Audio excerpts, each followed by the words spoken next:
Hello, everyone. Welcome to Fearfully and Wonderfully Me, a podcast designed to help you become the leader you are destined to be. Today's podcast is all about leadership thoughts and quotes.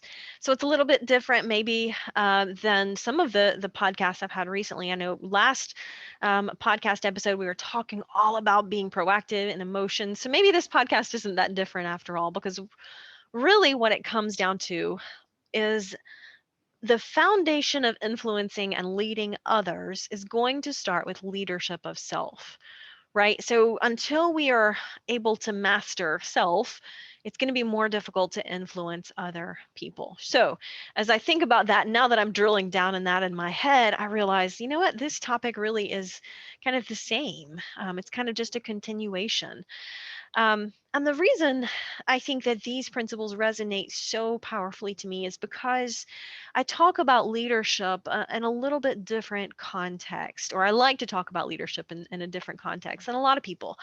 A lot of people like to talk about leadership in terms of professional leadership or leading an organization, leading a team. And that's absolutely a powerful way to influence other people, right? That is what leadership is. John Maxwell says leadership is influence, nothing more, nothing less. And I love that definition because when we think about that, leadership is influencing other people. But the reason I like to talk about it kind of from a different perspective than a lot of people is a lot of people like to talk about how to build your influence with other people, how to build your leadership skills so that you can lead a team, an organization, or reach a goal. There's absolutely nothing wrong with that. But I firmly believe and know that the foundation of leadership is leadership of self, right? You have to first be able to lead and influence yourself before you can really highly effectively lead and influence other people. Now, I know there are people who are thinking, I don't know that if I agree with that, but it's true. Now, there's a difference between manipulating someone and leading and influencing them. There's a difference between having authority over someone and leading and influencing them. See, if you're manipulating someone, you don't necessarily have to be leading yourself well to do that. If you have authority over someone, maybe you're the CEO and you can tell people at work what to do when they're at work, right? You don't have to necessarily lead yourself well to be effective at that. That's power or authority, but it's not leadership and influence, or it's manipulative, right? That's not leadership and influence. So I just have to make sure that I'm clear on that, because when you really understand there is a difference, I'm truly talking about leading, influencing other people. Because at the end of the day, we cannot control anybody. We cannot control anybody else. The only person we can control is ourselves. Now, we have 100% control over ourselves. And you know how difficult it is to lead yourself, right? Because I touched on this a couple of episodes ago, where I talked about we all know things we should do that we haven't done. We all know things we shouldn't do that we do anyway. And so it's always difficult to get at 100% of the time with ourselves. Think of how much more difficult it is to influence other people. But the foundation of influencing other people is going to start with being able to lead ourselves well. And so when I started thinking about that, what leadership means in that context is taking responsibility. And when we think about that, when you hear a company or a CEO say, I wish we had more leaders in this organization, what they're really saying is we want more people to step up and take responsibility for the work that they're doing, or for customer service, or for building, cross-functional relationships and teams. We want more people to take that initiative, to take that ownership, to take that responsibility.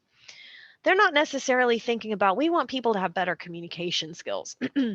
we're not people we're not necessarily wanting people to be better at delegating. I mean, all those are good things, but what they're saying, when they're saying they want to develop leaders in their organization, they're saying, I want to develop people who take responsibility. It applies the same way to our children, right? Obviously, I mean, as parents, we want our children to be leaders and to do great things and whatever that looks like for them, because we're proud of them, we love them, we care about them, we're invested in their growth. But when we think about that, what we really want is for them to be able to take responsibility and take ownership for their life, whatever that looks like. At the end of the day, we're all going to be different in terms of what we most want to get out of life.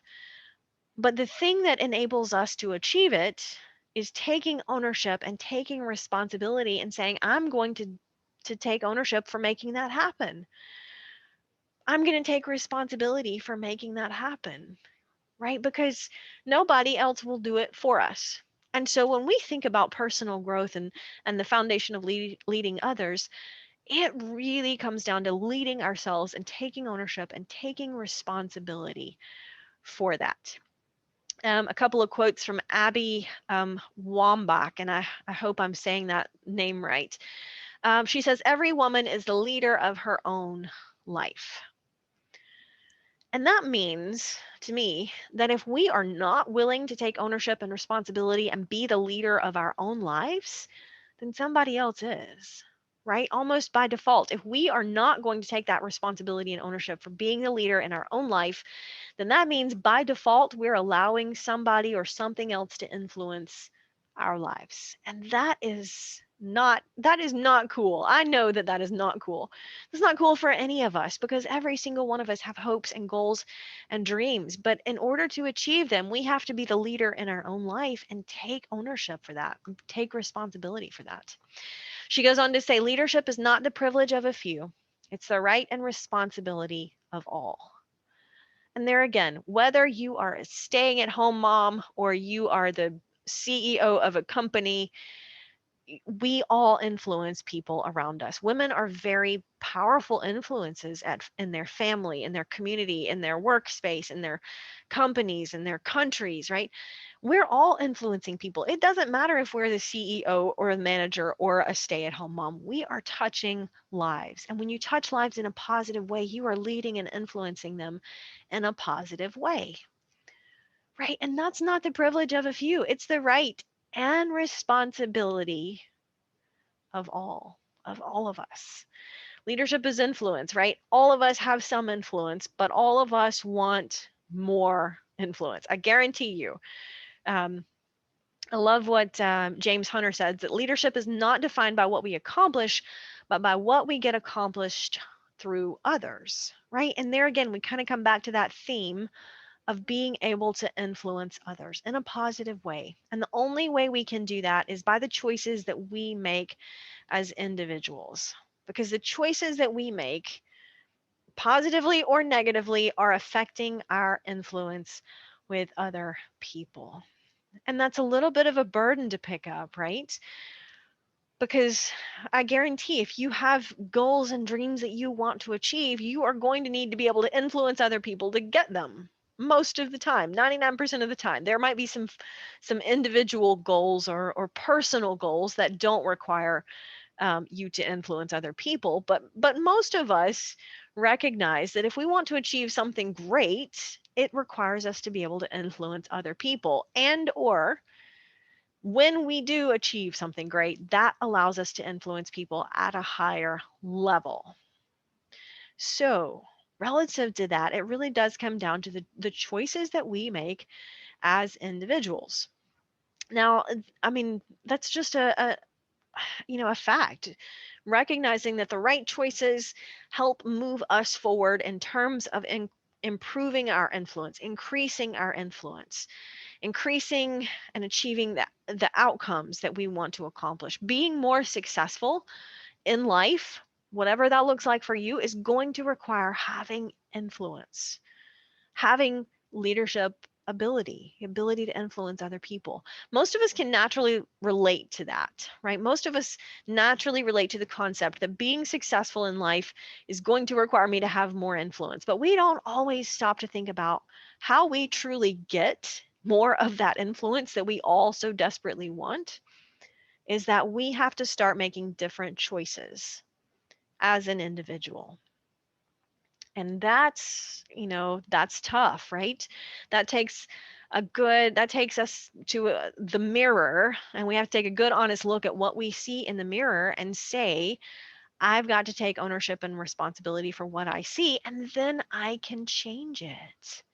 And that's the good part, right? Yes, it's a little bit of responsibility to look in the mirror and say, I've got to do something different if I want things to be different. But that means that I can get things to be different. I use the analogy of after I left home and was able to get out of the abusive situation where my dad was sexually abusing me for years and even trafficking me and I after I met Mac, I finally had someone who really gave me the courage to leave um and that that's a positive step. And what I realized was that I didn't have a high school diploma. I didn't have any experience. At 19 years old, I was far behind what most 19-year-olds enter the work world with in terms of experience or ability or anything like that.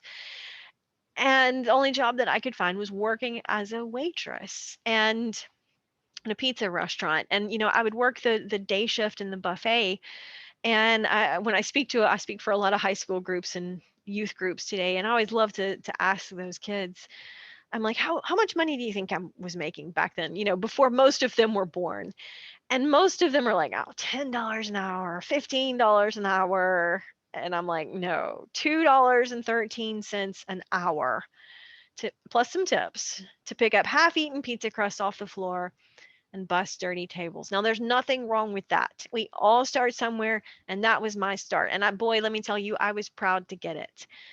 But it didn't take me long to realize I didn't want to spend the rest of my life doing that. But the job of my dreams wasn't going to come find me at Pizza Hut. I had to take responsibility for looking around and saying, if I want my circumstances to be different, I'm going to have to do something different because nobody else is going to do it for me. And whatever it is, when you look at your career, when you look at your physical health, when you look at your relationships, whatever it is that you want to improve, and there's nothing wrong with that. There's nothing wrong for being grateful for what we had, but not being satisfied with status quo. There's nothing wrong with that, right? As Michael Josephson said, I come back to it time and time again. We don't have to be sick to get better. There's nothing wrong with you. But it's okay to look around and go, you know what? I don't have to be sick to get better. I want this career opportunity that I've been looking for, dreaming about for years. Or I want to start my own business. Or maybe I want to improve my relationships with my kids or my spouse. Whatever it is. When you look around at your circumstances, it's a tough pill to say, if I want something to be different, I'm going to have to do something different. Because guess what? Now you're going to have to do something different.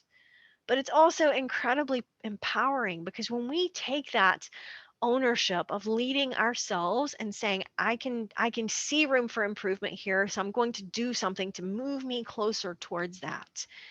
That's leadership of ourselves at a high level. And that is what is so powerful when it comes to being successful in life, however we define it, right? And we're all going to define it just a little bit differently. But that really is the key, is that we have to be able to master that. Doesn't mean it's easy. I come back to that time and time again, but really all of these principles, they are very simple to understand. They are simple to apply. That doesn't mean they're easy to apply because we are not perfect. We are human. We are going to strive. There are going to be times when we don't get everything right, and that's okay, right? Just like when you learned to walk, you fell down, I bet 100 times. Probably all of us fell down 100 times, but we don't call it failure. We don't call it failing to learn to walk. We just call it learning to walk, right? And that's where it becomes powerful, is just saying, you know what, didn't get it right today. That's okay. I'm going to improve tomorrow. Um, and that really is the key, is just saying, I don't have to be sick to get better. There's nothing wrong with me. Didn't get it right. I'm not perfect. Your influence with other people is not created or improved or increased by not having flaws. Your influence is increased by being able to overcome them. Until next time.